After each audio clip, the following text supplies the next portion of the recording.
મારું નામ જોશી જિગ્નેશ કુમાર મહેન્દ્રભાઈ છે. હું મંદિરમાં પૂજારી છું અને કમિટી સભ્ય પણ છું.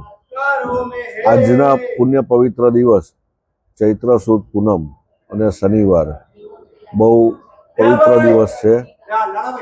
આજના દિવસે હનુમાન દાદાનો જન્મોત્સવ તરીકે લાંબેલ મંદિરમાં ભવ્યાતિ ભવ્ય હર્ષોલ્લાસથી ઉજવણી કરવામાં આવે છે અને ઉજવણીના ભાગરૂપે સવારે વહેલી સવારે દાદાની મહાપૂજા વેદોક્ત મંત્રોચ્ચારથી કરવામાં આવી ગઈ. ત્યારબાદ 5:30 કલાકે હનુમાન દાદાની પ્રાતઃ આરતી કરવામાં આવી. ત્યારબાદ ગામ લાંભેલમાંથી શોભાયાત્રા સ્વરૂપે દાદાની શોભાયાત્રા પ્રસ્થાન કરી 11:30 વાગ્યાની અરસામાં શોભાયાત્રા લાંભેલ મંદિરમાં પધારશે.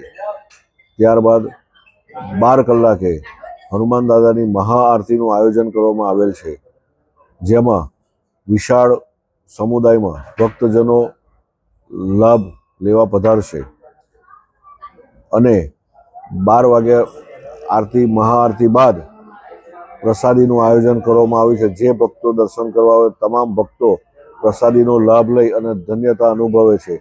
અને આજના પુણ્ય પવિત્ર દિવસે મંદિરના પટાંગણમાં મારુતિ યજ્ઞનું પણ આયોજન કરવામાં આવેલું છે, જેમાં લાભ લઈ અને ધન્યતા અમે અનુભવીએ છીએ. અને આજના પુણ્ય પવિત્ર દિવસે આજુબાજુના વિસ્તારમાંથી હજારો ભક્તો અહીં આગળ આવી દર્શન કરી દાદાના આશીર્વાદ લઈ અને ધન્યતા અનુભવે છે.